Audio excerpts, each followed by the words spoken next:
অত্যন্ত দুঃখজনক। আর যাদের কারণে এরকম হবে তাও কিন্তু তাদের বিরুদ্ধে শাস্তিমূলক ব্যবস্থা নিচ্ছে, আপনারা জানেন। কিন্তু শাস্তিমূলক ব্যবস্থা কিন্তু দল নিতে চায় না।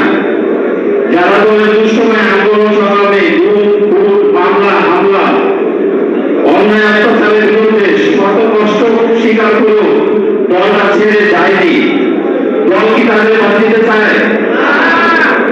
অতএব আমি মনে হয় আমার বক্তব্য বুঝিয়ে বলতে পেরেছি। সকলকে ধন্যবাদ জানিয়ে আজকের মতো বিদায় নিচ্ছি। বাংলাদেশ জিন্দাবাদ, বাংলাদেশ জাতীয়তাবাদী দল জিন্দাবাদ।